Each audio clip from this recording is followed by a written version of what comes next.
Excuse me? 皆さんこんにちは。おゆきチャンネルのおゆきと申します。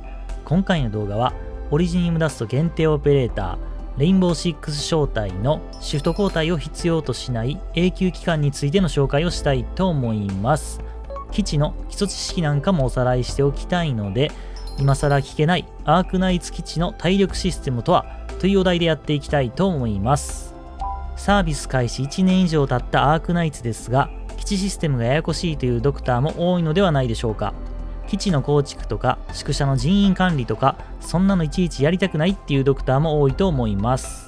しかし基地の収益は高く、たとえ普通の構築でも1日で稼ぐ論面兵と経験値を合わせて7、8万ぐらいあります。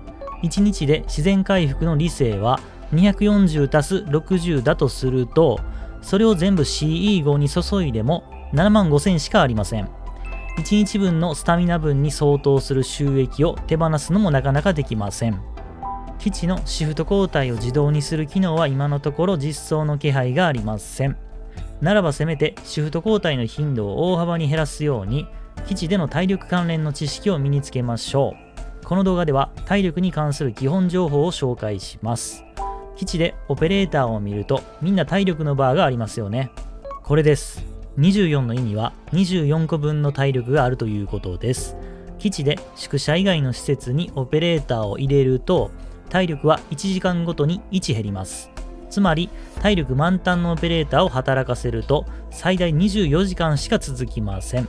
体力が0になるとオペレーターが持つ基地スキルは無効とみなされます。ちなみにオペレーター自身の存在が他のオペレーターのスキル条件となっている場合は大丈夫です。例えばテキサスとラップランドの場合、両者が同じ貿易所にいるとテキサスの受注効率がプラス 65% になります。たとえラップランドが集中力低下になっても、テキサスに体力さえあれば 65% の貿易効率は維持されます。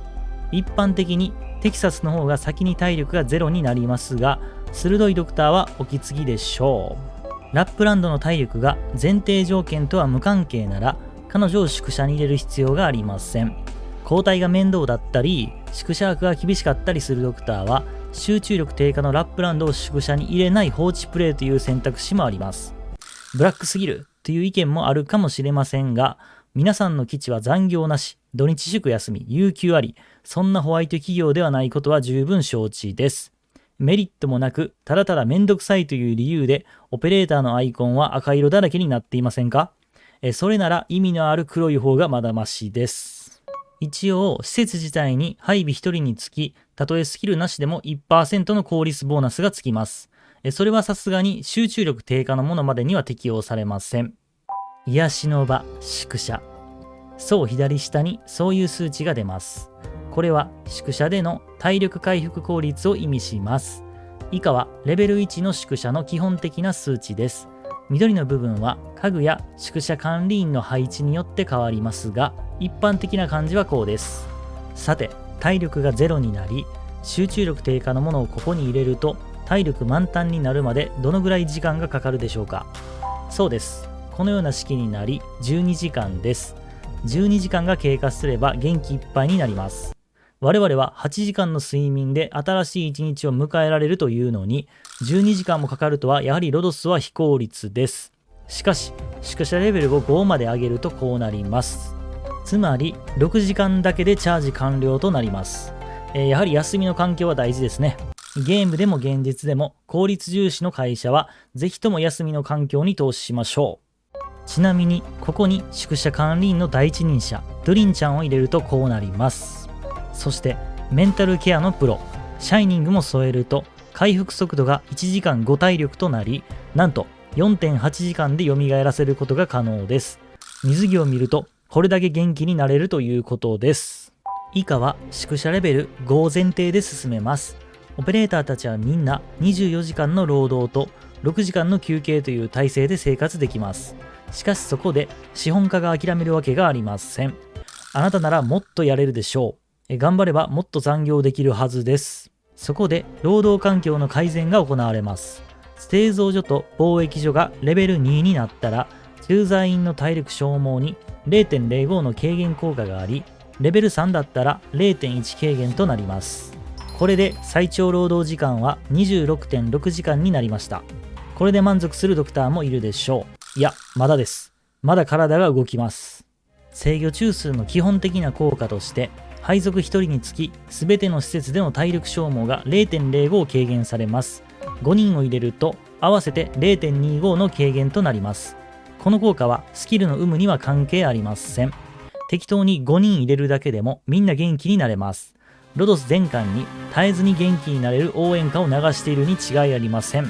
その応援のおかげで作業員たちは約37時間勤務に耐えうる体質を手に入れました。さすがにこれは感服するしかありません。しかし現実世界の我々も多忙です。随時にロドスをチェックできるわけではありません。基地いじりをさらに簡単にできる改善案があります。一部のオペレーターは応援に長けています。他人にだけではなく自分にも元気を届けられます。これらのものを制御中枢に入れると、中枢のメンバーたちにさらなる体力軽減の効果を与えます。中枢 0.05 勢と呼びましょう。現在一番普及しているのは貿易効率ボーナスのアーミア、スワイヤーうちの1人と 0.05 勢の4人体制。このメンツなら、こういう感じになって43時間以上の勤務が可能です。一方、新たな風が吹き込みます。レインボー6コラボでロドスと連携するようになったレインボー6招待です。彼らは全員 0.05 勢以上のポテンシャルを秘めています。それは団結の力。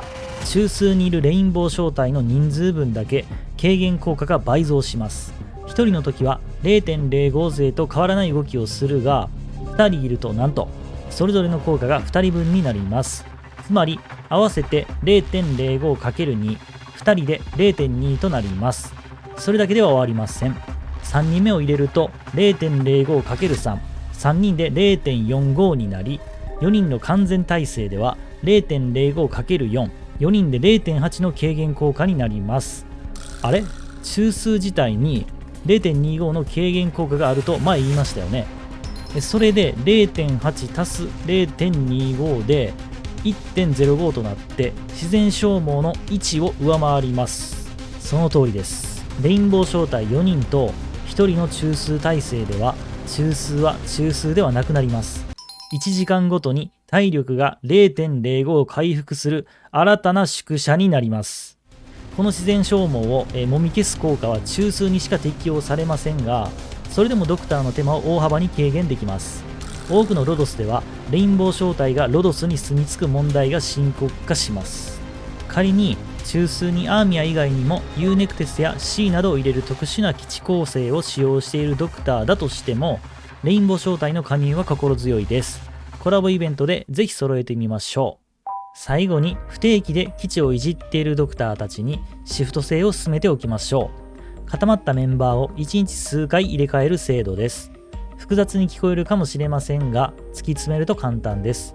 要は作業員のシフトを決めて、仕事しているキャラが消耗する体力よりも休憩しているキャラが回復する体力の方が大きければいいです。1日2回ログインするドクターを例に挙げます。1日1回ログインするドクターはそもそも理性の消化が間に合っておらず、基地の生産物も渋滞しているので基地の効率などを気にする必要がありません。最初に中枢メンバーを決めます。 0.05 勢は多いので組を分けてもメンバーが足ります。アーミアプラス 0.05 勢2人プラススキルなし2人を1組に、スワイヤープラス 0.05 勢2人プラススキルなし2人を1組にします。最大勤務時間はどっちも36時間以上。回復には6時間がかかります。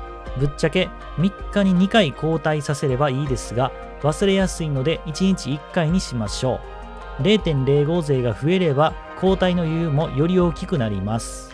レインボー招待が揃っていれば交代する必要すらありません。たとえ後にケルシーが実装され、アーミア、ケルシープラス3人体制になったとしても、1日1回交代で余裕で間に合います。そして製造所と貿易所のグループを決めましょう。こちらは人手不足になりやすいので2組には分けません。もし製造効率のオペレーターが揃っているというなら、中枢のように2組分ければいいです。入れ替えるだけでいいので説明はいりません。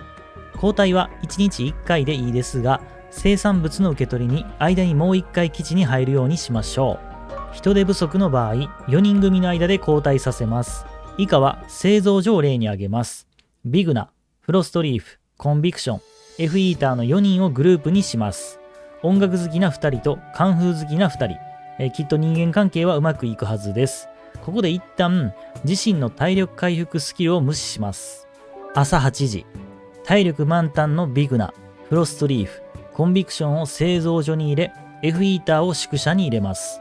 話題についていけないコンビクションは暴れます。